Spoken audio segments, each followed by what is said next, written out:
As Susie said, I've been doing this for 29 years, and of all the things that I do, this is what I love to do best. Because Alaska is a great destination, and I love to help yourself to pick the right thing. So that's where we go with this whole thing. I presume Alaska's on your bucket list. I know it was on mine many, many years ago, and so I finally caved and went hightailed it up to Alaska. And so I remember when I was approaching my visit to Alaska, being a little overwhelmed at the choices and so on. And so I gather that you have those questions as well. So I'm going to attempt this evening to share with you some things that will help you to make your choices, such as things about the great land of Alaska, and why Princess is the leader in Alaska, what we do there, how to select the best itinerary for you, and then what Travel Haus has to offer in terms of what they've set up special. So that's where we're going tonight. I usually try to keep it at about a half an hour, and then talk specifically about departures, and we'll all be here to talk with you one-on-one when we wrap up. So, okay, so Seward's Folly, yes, no? In the 1800s, when William Seward purchased Alaska, some people had this opinion. I've read that the general consensus was that it was a good thing, but there was dissension. In fact, the New York newspaper was quoted as saying, "Alaska has so much of nothing in it, we shouldn't have accepted it as a gift." Can you stand up a little closer? Yeah. As in you can't hear me? Yeah, like just okay, more thank part you of for us telling here. me. Just behind that wall. It's you, okay. Yeah. People over there, okay. Yeah, that's logical. Okay, great. So, as I said, the New York newspaper had this dreadful thing to say. And so now, fast forward, we all know that that's a bunch of bunk, isn't it? It's a beautiful place, and it has mineral rights that are incredible, let alone what it means to us as travelers. I'm going to turn this because I do believe that this is what makes my remote work. So here, this.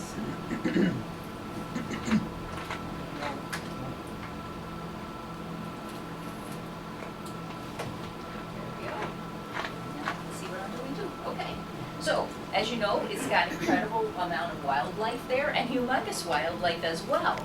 I won't forget my first moose sighting in Alaska, because I was in a parking lot, and I could see over the top of the cars under the belly of the moose.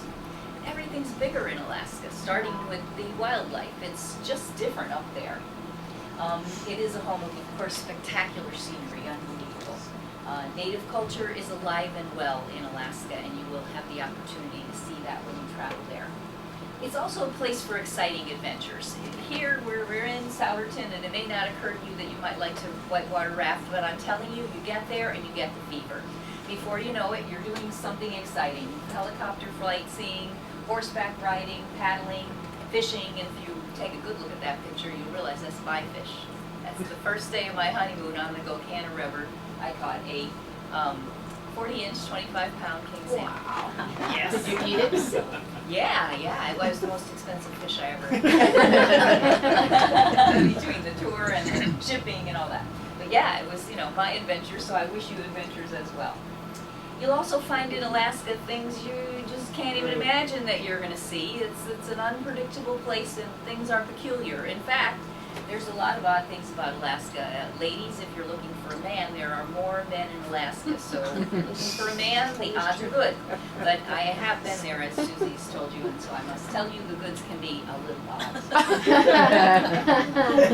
It's also the home of Mount McKinley. Did he know why you were taking this picture? Oh, you wouldn't believe what I had to go through to get that picture. You give him the teeth, right? It's the home of Mount McKinley, as you know, the centerpiece of Denali National Park and the highest peak in North America, so it's got a lot to offer. New York Times said what it said, but John Muir had the right of it. He said, to wilderness, God bless you, Alaska is one of the most wonderful countries in the world, and I think it's interesting that he identifies it as a country because in so many ways it is separate and apart, literally. It doesn't touch the lower 48 anywhere when you look at its border. And it is separate, like a separate country, in that so many things are so different there. But he was a lover of Alaska, knew a lot about it, and in fact, if you're not familiar with who he is, he's often credited as being the unofficial father of our national park system. He took President Roosevelt camping in Yosemite, which lit the flame that started the fire that is the national park system today. And it's kind of apropos to quote him here because 50% of our park lands are in Alaska, and they are some awesome parks. I'm a parkaholic, I have to admit. So, there are some things about Alaska that really color your world when you want to travel there as a traveler. And the most important and, no pun intended, biggest issue is it's big. The state of Texas can fit into Alaska at least twice. Consequently, if you're trying to get around seeing all the things that are far apart and so on, it's time is the first thing you've got to have a lot of. And so this is that destination where you don't take away the time, you add the time. So you try to go for the maximum amount of time. The longer tours are better, more comfortable pace. Just the border of Alaska, the coastline is longer than the entire lower 48. And not only is it big and things are far apart, but it's not that well developed. Yes, they have roads and trains and such and so on, but a lot of the roads go nowhere. So it's not as developed as you might think, and so it is a challenge. So how to get past that challenge? The answer is to take what we call a cruise tour. It's really the only way to see all that you want to see in Alaska. And a cruise tour is this. It's a combination of a cruise along a spectacular coastline with transportation from the coastline into the interior, as we call it, when you go inside, and stays at our lodges at the key places where the sites you want to see are located. So those are the elements that put together a cruise tour. And so that's just the visual elements again. This is what the rail in Alaska looks like with the ultra-dome windows. In every one of the cruise tour itineraries, there is a rail leg somewhere. If you read it day to day, it'll tell you transfer by rail, transfer by coach, so you'll be able to see where it is. And we also have a rail that is exclusive to Princess, which I'll explain in a short while here. The cruises, of course, the cruise is part of the element. We have a whole fleet in Alaska, but I'm always focused on just the cruise tour when I'm talking to folks from Pennsylvania because it's far away. So yes, you could take a cruise in Alaska, no doubt, but you probably wouldn't want to. Everybody here professionally would tell you you're going to spend more money to go back and go to Mount McKinley later, so you want to look at this as the whole picture, not just as a cruise. So we have a great fleet up there, including those that do this itinerary. And there are 4 lodges that Princess has in the wilderness. We actually own 5. One is in Fairbanks, which is a city, so I don't consider it a wilderness lodge, although it's decorated that way. But anyway, the wilderness lodges are located in the areas where you want to see the sites that are there. So Princess is the leader in Alaska. Actually, most travel agents, if you did a random call out, would answer when you ask the question, who really gives the best Alaska product, they would probably answer Princess if they are up on what they're doing. And Travel Weekly magazine has voted us the best. And the reason for all of this leaning in the direction of Princess for Alaska is the advantages that we have there. I mentioned the rail. I'll show you a map shortly. When we some time ago, 5 or so years ago, we used to take our ships into Seward, which is at the end of the Kenai Peninsula, in order to get into the interior of Alaska, and it's pretty far away from where you want to be. Well, we invested in a pier in a much closer place. It's closer to Anchorage, called Whittier, and we did that at the time when we were able to invest in our own rail pull, meaning we run the engine. Because there is a section of train in Alaska where the Alaska Railroad runs the engine, and we use that part as part of our program in the middle of our tour. But when you are dealing with a moving vessel on one end, you don't want to be attached to somebody else's schedule in terms of transferring hordes of people. So having control of that engine meant everything. So when you go to Alaska with Princess, it's a seamless vacation. You're in our care from start to finish. Cruise, rail, lodge, transfers, it's all Princess. And you may say, well, of course, it's not done in Alaska. That's why we have the advantage. It's just, no one really has that kind of setup. So that puts it all together. The other advantage of Princess is, as it says in the right-hand corner, is Glacier Bay is on every cruise, Gulf cruise, and every land and sea vacation or cruise tour. So, and you don't want to miss that one. So those are the elements that put it all together. So as you're trying to figure out what itinerary is best for you and how they differ, probably the best thing to do is say, what is in all of these itineraries? So when you know what's there, you can sort of then look at what is different. So all of the itineraries feature, that was the first. It's getting tired, I've been doing this all season. All of the itineraries feature at least 2 nights in Denali area, and I say area because we have 2 lodges in Denali. One is right across the street from the mouth of the park, the opening of the park. The other one is on the south side of the park, called Mount McKinley Lodge. So these tour patterns are going to feature maybe 1 night Denali, 1 night McKinley, or 2 nights Denali, 1 night McKinley, or 2 nights McKinley, 2 nights Denali. So it varies, but at least 2. My own observation is that the tours that feature at least 2 nights at the Denali Princess Lodge are your best bet in terms of getting your best experience at Denali, because it's a big place. That's the first thing we said, right? So if you are going all the way up into Denali and you're turning around in 1 day, it's kind of fast. So 2 nights at Denali Princess Lodge is a good choice. So 2 nights Denali at least, if not more. All these itineraries feature stays at the Princess Lodges. There are 4. I'll show you where they are and what you can access from them, so you'll know what that's all about. And all these itineraries include a rail leg. Many of them feature that one called Direct to the Wilderness, which is our train. That's the one where we pick you up right at the ship and take you either to the lodge or to the ship, depending on which way you're going. And all these itineraries include the same cruise itinerary.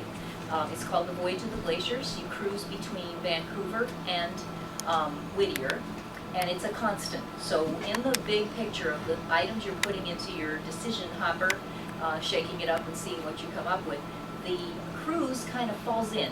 In the past, if you took a cruise vacation, there were a lot of decisions you made relative to the ship and the cruise and the date and all of that. You'll see when you're finished with this, you're going to start by looking at what's in the land portion first, and the ship will fall in. So they all include the 7-day voyage of the glaciers, and they all include Glacier Bay National Park, which is what I had set up before. The Glacier Bay is a whale spawning area, so the National Park Service regulates the amount of activity there. So in order to go in, a ship must have a pass. Not every vessel that cruises in Alaska is issued a pass. So if you've cruised on another cruise line and you like it very well, and I hope you have, and I hope you do, because there's a lot of great programs and ships out there. If you haven't been on Princess, this is a good time to jump ship, so to speak, to try the other line, because we do include Glacier Bay and, of course, all of the land amenities with the lodges and so on. So it's a good chance to try something else, because Glacier Bay is in there. You don't want to miss Glacier Bay. And again, not every cruise ship that sails in Alaska will have it. So as I talk about these programs, I talk about the interior first, meaning the land portion first. These cruise tours go in one direction or the other. You can begin by flying into the interior, either Anchorage or Fairbanks, wherever the tour starts, and then doing the land and then jumping on the ship and cruising down to Vancouver. So that would be southbound or land first. Or you can board in Vancouver, cruise northbound, and disembark, and then do your land last. So I'm going to guess that everybody's thinking which is best. And so I would not put the word best on it, but I will tell you what the numbers drive. The consumer says it's better to go southbound because the theory is we'll get the busy part done first, and then we'll board the ship and relax our way home, and we'll be a little closer to home in Vancouver, which I have to argue that point. But so that's, whether that's right or wrong, good or bad, there is validity to the theory, but the most important thing for you to catch from this is that southbound is in demand. That's the one. And so if you want what everyone thinks is the best, then you need to know that it can be, in fact, disappearing as we speak. In fact, this afternoon, I was getting ready to come out and set up here, and I was at my desk, and my phone rang where I had spent some time last week doing a presentation. And they picked the tour, and the agent got in and started looking at people, and she had 12 people, and as she got to the second couple, the computer said wait list. And so I called to find out, is that really true? And yes, it's really true. Wow. And they really couldn't even open it. So from a standpoint of where am I at in the booking cycle, right now you're in the thick of it. You're not early, and you will be late if you keep going very much longer. It's when I started this, the booking trend for Alaska began to sell in September, October. I am now selling Alaska heavily in June. It blows my mind. So, you know, this is definitely the time. So we're going to start talking about this interior southbound. And as I said, the numbers drive southbound. By the way, northbound, I like northbound, and I'll tell you why. You leave from a very cosmopolitan international city, Vancouver, and then you are heading into an untouched wilderness that's really quite different. And every single day, a little bit more of the magic of Alaska unfolds. And I think it gives Alaska that magical sense that it is. The problem for us in Pennsylvania is there's nothing magical about missing this ship, and that can happen if you don't take an additional day and fly out the day before. So right away, if you want to go northbound, everyone here is going to be recommending that you fly to Seattle or Vancouver the night before, because your schedule can delay you, and then you're really in trouble. So that's the north and south. So this picture happens to show you the riverboat, which is part of the Fairbanks experience. And once you get to looking at these cruise tour itineraries, you'll notice some include Fairbanks and some don't. How come? Well, it's a good thing to include Fairbanks because when you see the map, you'll see that it's top center. And so if you start there, you get to see the whole thing from top to bottom. It's logical, beautiful scenery, etc. The reason Fairbanks doesn't appear in some of the schedules is, first of all, to give us more patterns to create, so it gives us the ability to have more inventory, but it also gives us the ability to make a shorter pattern. If you are pressed for time, and I hope that that's not your first setback, if you will, but if you are pressed for time, some people choose to take Fairbanks out so they can put time elsewhere, but that would be the only way or reason you want to remove Fairbanks. I think it's in fact, I did this last night and the band piped up, I loved Fairbanks, and people do love it. It gets great reviews, and in fact, Susie said the same thing to me tonight. So Fairbanks is good too. So these lodges in the wilderness, for myself, I have to say, it strikes me, and I have to share this with you, that I would never have ventured into this wilderness if it weren't for these lodges. I am no camper. I do like to fish or whatever the case may be, but when I'm done, I want to come home to a warm, soft bed, a hot shower, a glass of wine. And these lodges provide that. And to me, that they allow you to go to these remote places comfortably, safely, nicely, is just a wonderful thing. So I hope you will take advantage of it and love it as much as I do. If they weren't there, I wouldn't be there. So at these lodges, there's a lot to do, and there's a tour desk at every lodge. So for example, when you're in the interior, or even along the coastline when you're in the ports, you can opt for optional excursions. So in the interior, when you're looking at your itinerary, you'll think about how long are you at a certain lodge and what is already in your time built in there, and what time do you have otherwise, and what do you want to try to get done. I have fished in Denali, I've rafted, I've horseback ridden, I'm not keen on aerial flight seeing, it's just a small airplane thing with me, but there's lots of exciting things to do, the rafting, and there's calmer things to do as well. Nature walks are always available on these lodge properties. And it's a great place for incredible photography. If you're a big photographer, this is the place to take the equipment. And so the trusty map. To give you a look at just what it is all about, the cruise tour, as I mentioned, travels between Vancouver up through to what we call Inside Passage. You've heard that terminology.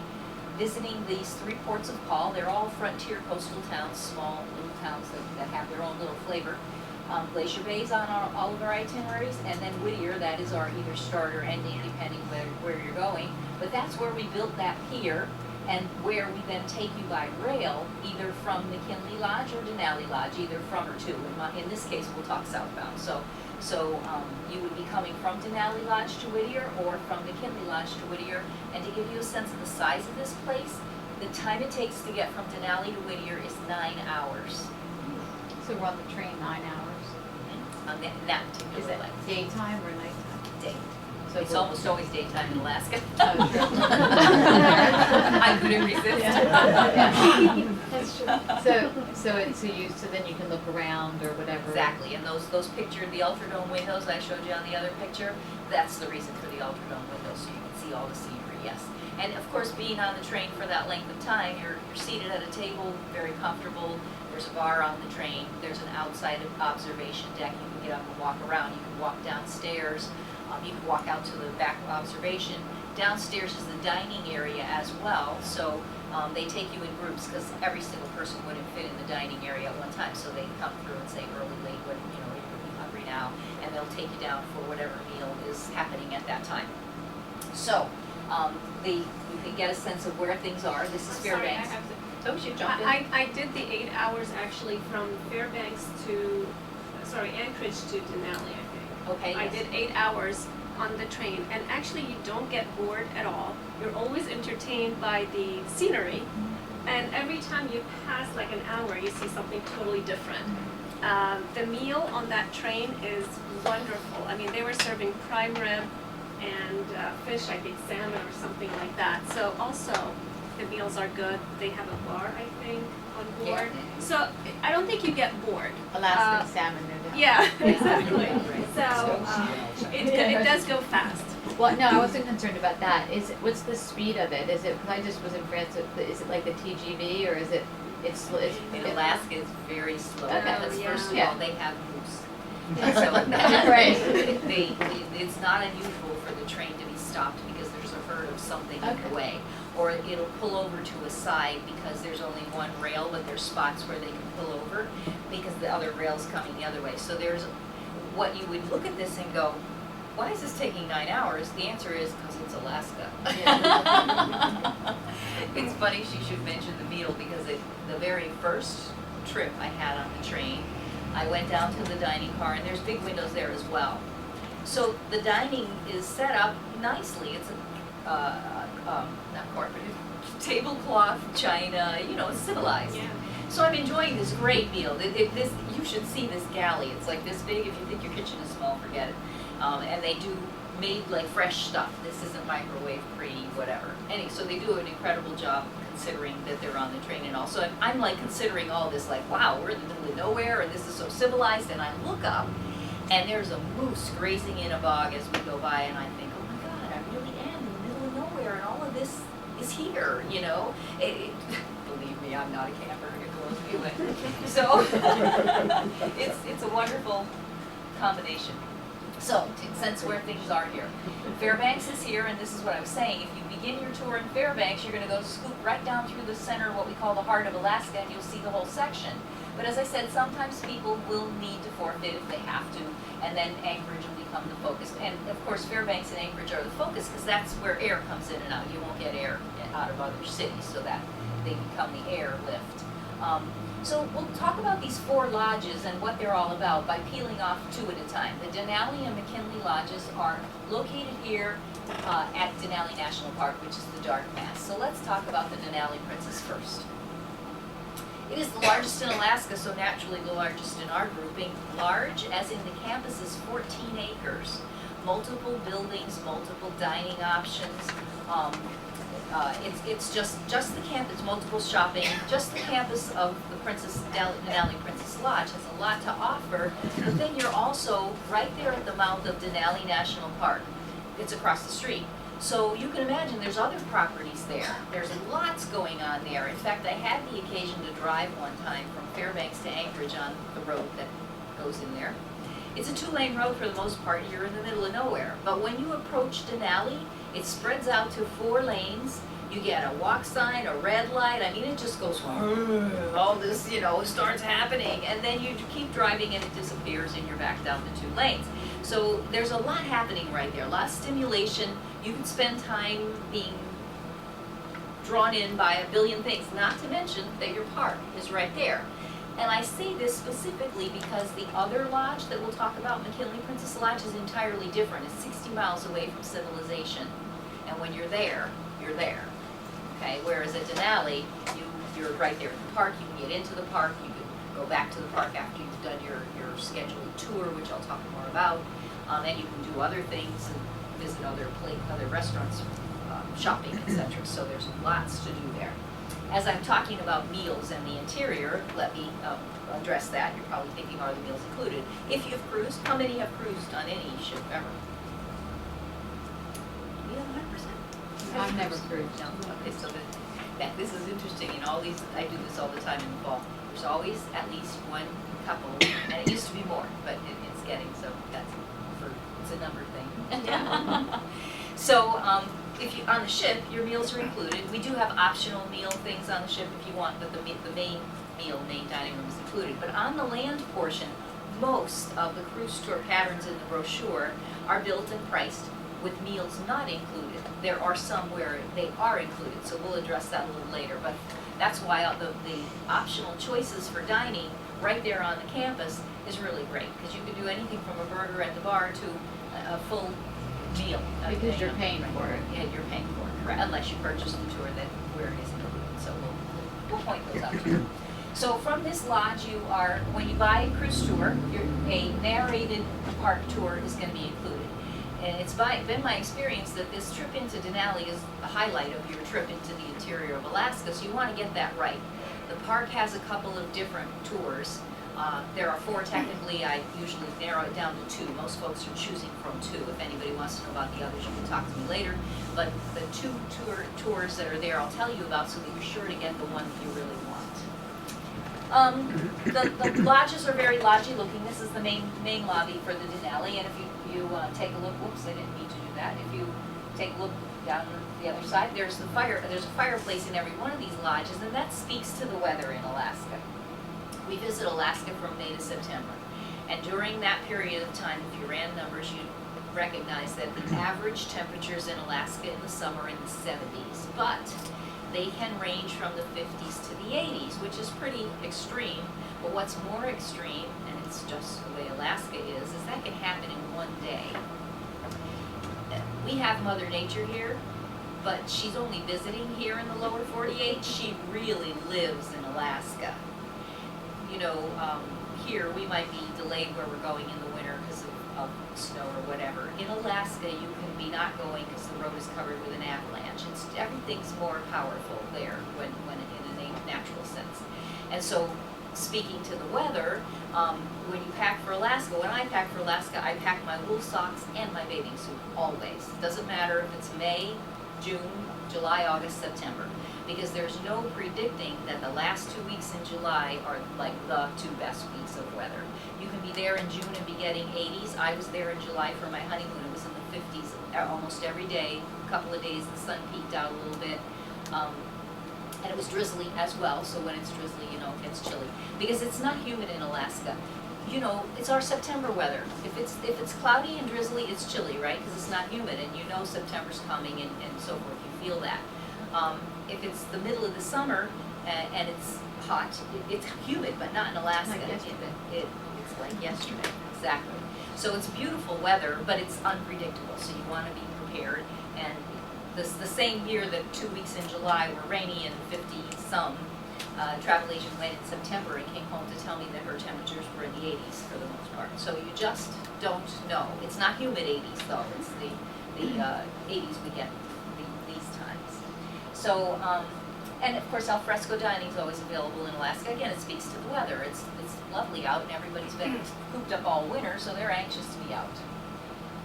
That's one of the restaurants on the Denali campus, and I picked that particular photo mostly to show you what happens to the flowers. Because of the midnight sun, and the summer solstice is June 20th, and it varies, 19 or 20, depends on the year. But anytime by the middle of June into July, the annuals have gone berserk. If you're a good gardener and you've done a really good job, there's nothing at all you'll ever do that'll come close. And so they know this in Alaska. As soon as May 30th rolls in, they plant all their annuals and you know, let everything really get all colored up. Anything that can be planted in is planted in, and it's really a lovely part of Alaska. And then, of course, while you're at Denali Princess Lodge, the focus is Denali National Park. And that is a good picture of the park because it shows you what it's all about. On the left side are the buses that take you into the park to show you the park. And on the right, you can see that narrow ribbon of road, which is the only road into Denali. And in fact, the road has a story, as does the park. It was one of the last parks to come into our national system. And so by the time we were getting to entering it, we were old hands at how to open a park, right? So Washington's got the wheels rolling to get it ready and up and running. And so they were planning to develop this just as they developed the lower 48 parks. In the meantime, the superintendent up there at the time said, look, this is an untouched ecosystem that is fragile and rare, and you don't want to disturb this. We don't have to leave our footprint here. We, the Park Service, can take people into this park and show them this park without marring it, touching it, ruining it, developing it. We really can. We can do this. We halt. But he was talking to Washington. So they sent the paving equipment up, and they began to pave the road. At mile 17, he won. So from mile 7 to mile 17, the road is paved, but beyond that, it is this dirt and gravel packed road, which the man, who is long gone now, was correct at saying, we can do this. They keep that road fabulously. It's not rutted and pitted or any of that. And they take you in on these buses, and when you go in, you're taking a narrated tour, which is a wonderful thing. Because you're going into this awesome place, I guess, to give it a name, and you don't really know much about it, and the driver guides are very knowledgeable and passionate about it. They're all very educated, whether their geology is their thing or science or whatever the case may be. They're really wonderful. If you were driving, you could drive right past Polychrome Pass and not even know the geological phenomenon that it was. So by being guided and narrated along the way, they take you into this park kind of like a blank slate, and by the time you come out, you are downloaded with the spirit of Denali, and it is a wonderful way to see this park. And when these buses go in, because we are not allowed it on our own, the buses are a part of the animals' world, which means they don't see you as a source of food or danger or anything. The bus is like a rock to them. It's just there. That means they act normal. They might walk in front of the bus, beside the bus, whatever. So it's quite amazing to see these animals behaving in their own habitat as if you weren't even there. And so it's a special, special place in that regard. So as you go into Denali, there are two that I'll talk about, narrated park tours. The natural history tour is what we call the short tour. It's 4 to 5 hours. It takes you to about mile 17 in and out, so 4 to 5 hours total.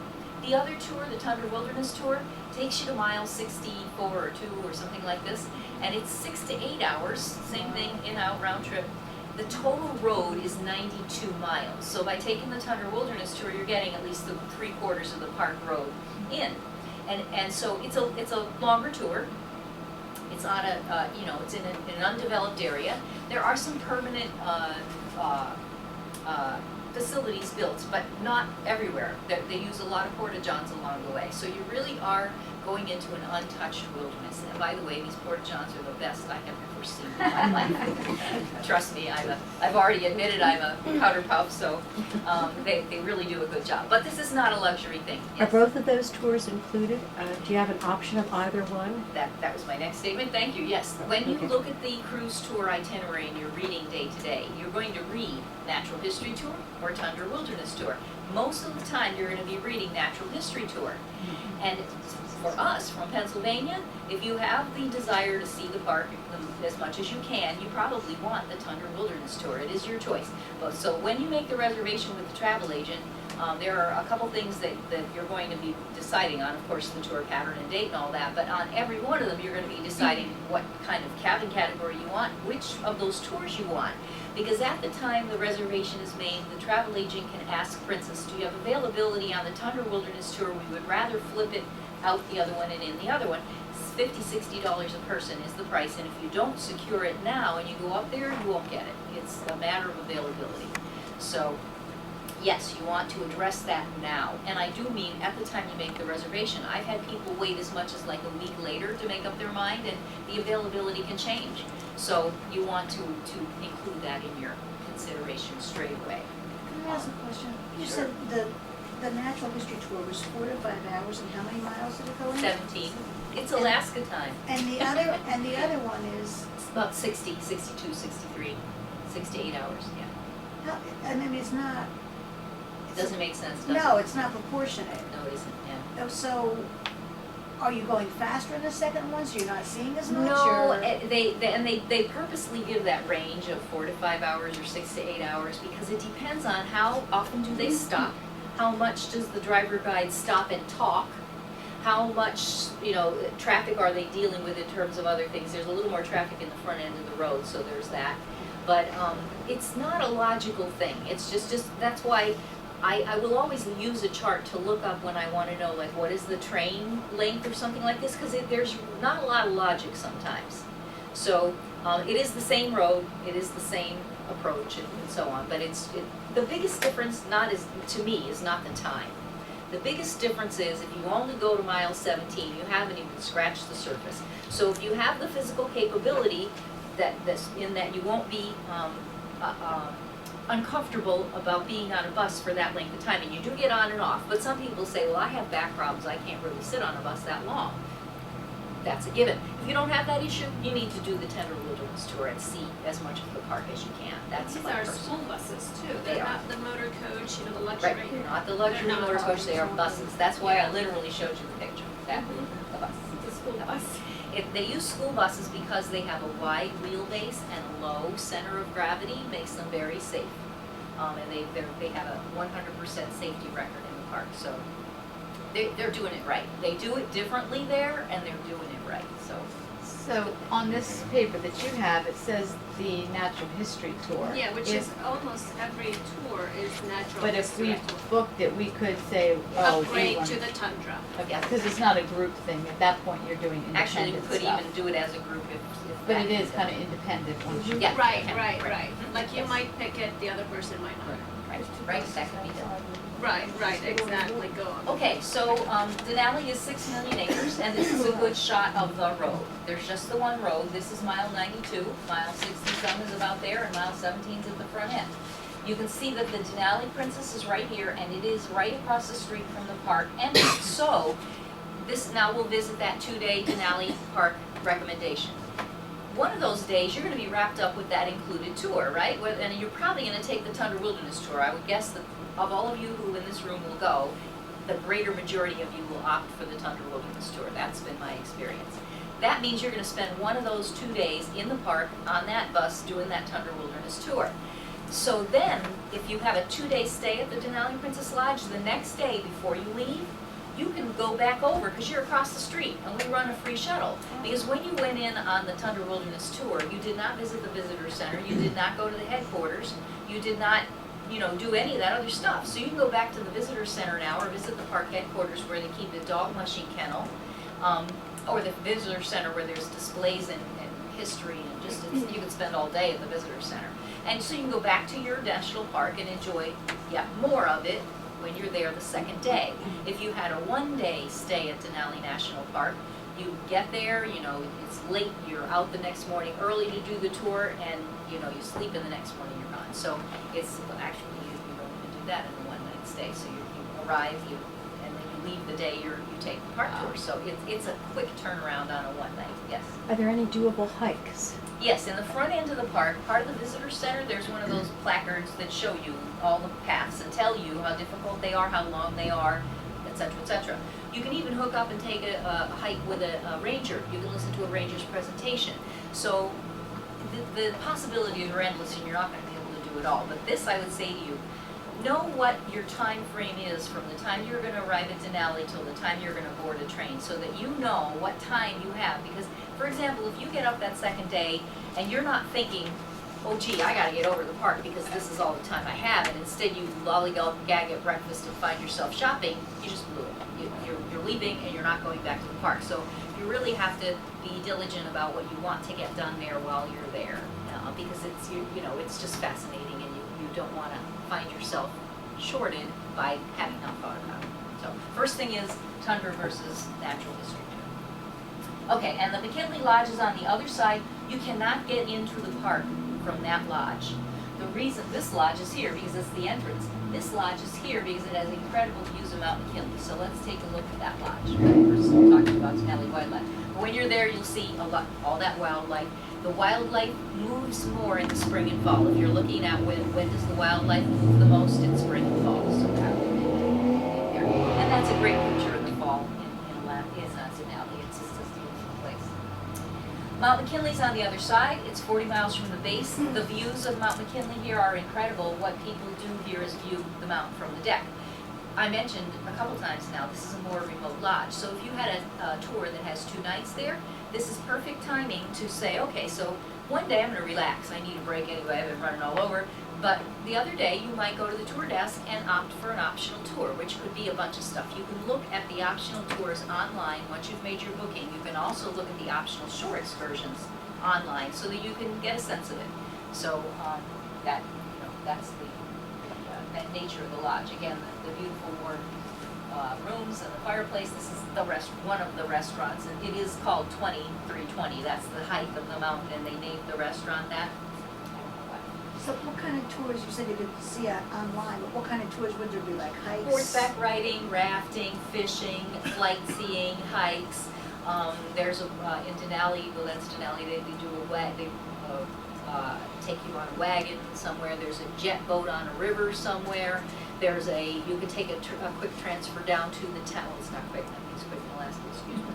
But you can go on down to Talkeetna, which Talkeetna was supposedly the model of the Northern Exposure show. So Talkeetna reminds me of New Hope. It's that artsy, craftsy kind of funky place. So you go down to Talkeetna and shop around, enjoy what's there. So different kinds of things you can do. Does the other hotel that's across from the park offer those same other things? You could go horseback riding, you could go whitewater rafting. It's not just the wilderness lodge. Horseback riding, whitewater rafting, fishing, all from Denali.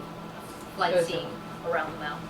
Yes, so you'll find, because all of these lodges are on rivers, you're always going to find, if fishing is available, on the Nanana and Denali it's not because it's silt filled, but they would take you elsewhere to fish.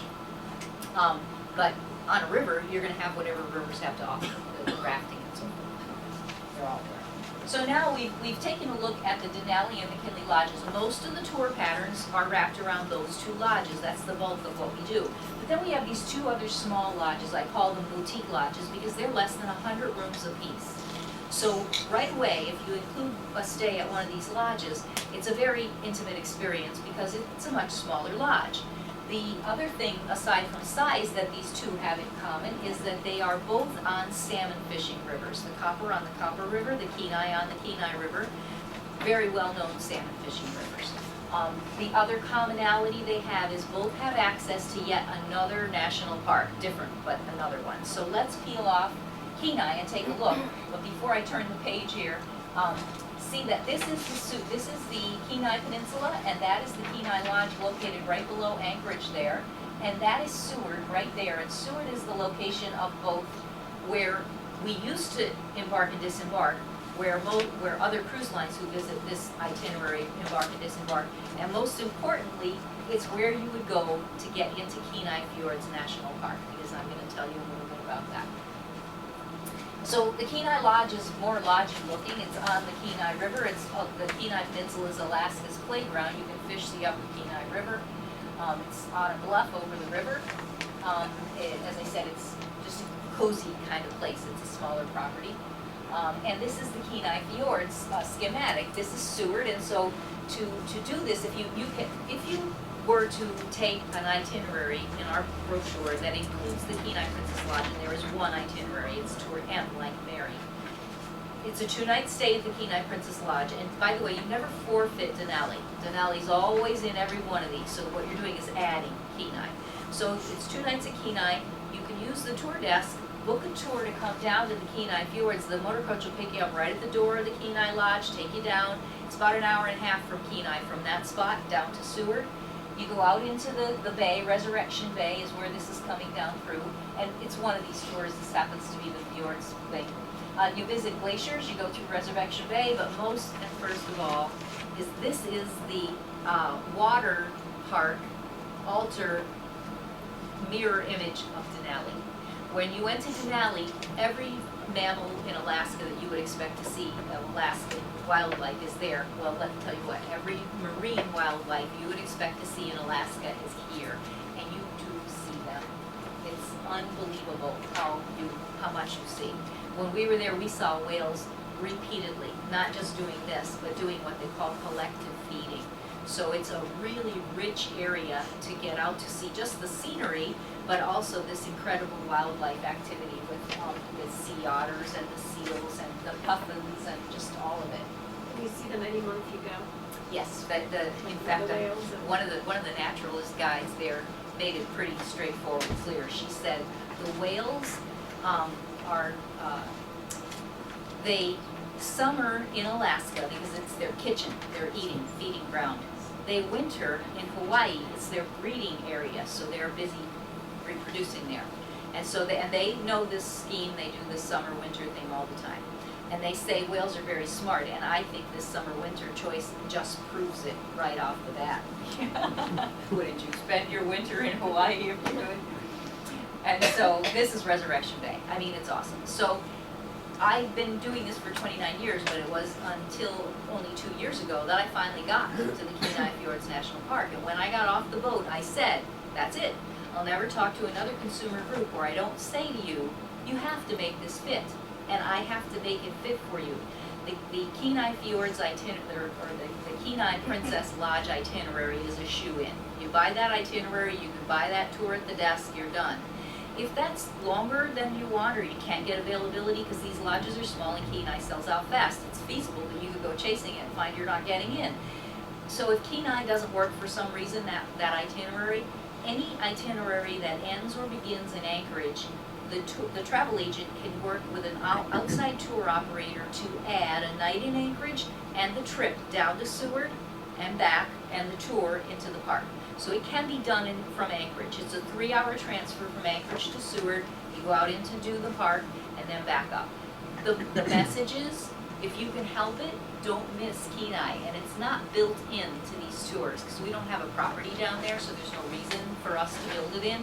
But there's every reason for me to tell you don't miss this It because says it is Kenai awesome. Princess Wilderness Lodge. That is right. You said you don't have a property down Yeah, down there meaning Seward. Down in Seward, we do not have a property, but we do on the, so if you can get into the Kenai itinerary and that meets your needs, done. If not, any tour that ends in Anchorage. The Copper River Princess is the last of the lodges. It's off, we had looked at the map, it's right next to Wrangell St. Elias National Park. That part is not developed at all, there's no program to get into the park. You can fly over it, and you can visit Kennecott Copper Mine in it, but it's a much more remote. The reason for it being a park is 16 of the highest peaks in North America are in Alaska. The first is Denali. The rest of them are right here at Wrangell. So, and they're volcanic, they're jagged, it's a beautiful flight scene area. It's a very scenic, beautiful area. The thing to know about Copper is when you transfer from that lodge over to either Denali or Fairbanks, because there's 2 itineraries, either way, you have a long transfer, which could be exactly what you're looking for. It's a very undeveloped area of Alaska. You'll see untouched Alaska. It's about a 6-hour motor coach, and this is a restroom-equipped luxury motor coach, but it's a long ride. And if you have in mind to see untouched Alaska, that's the one. And if you don't want that itinerary. So that's the difference with Copper. And then again, the cozy lodges. That is where I caught my fish, and this young man on the left, Josh, all of 17, running his own raft on the Gilcana River. Alaska's different. People are much more industrious. So then you head for your ship in the scheme of talking from north to south. And as you can see, the rail is getting ready to meet the ship. So that's what the Direct to the Wilderness rail is about. So what we do is we go the other way. This is taking you ship, rail, lodge, but you're going to go lodge, rail, ship. That Direct to the Wilderness rail transfer, it has an icon. It looks like the front of a train, little green icon in the book on the itineraries that feature it, so that you know that it's there beside you and read it. But I'll show you a schematic where you can see the days that are in these tours. This is actually a picture of the Alaska Railroad. The engine is the Alaska Railroad engine, because there are two trains. There's our train where we run the engine, and that runs between the lodge and the ship, but then this train runs between Fairbanks and Anchorage, and a leg of this is often incorporated into your tour pattern. So the rail is, the engine is run by the Alaska Railroad. They have their schedule. Behind, like if you live there and you wanted to visit your aunt in Fairbanks, you just pass on this leg, right, these coaches here. Behind it are the other tour operator And the last on the end, just like Amtrak's club cars, are our cars with the full dome windows and the observation decks and so on. So you can just see by the picture, we've got some great cars. So those are princess On cars. the end, yeah, on the end, right, yeah, those on the end. The Ultradome is what it's all about, so you can see what you're doing. You can dine on the car, we've talked about that. The observation deck out back, so that you can get a breath of fresh air if you wish. And this is how the train pulls up to the ship.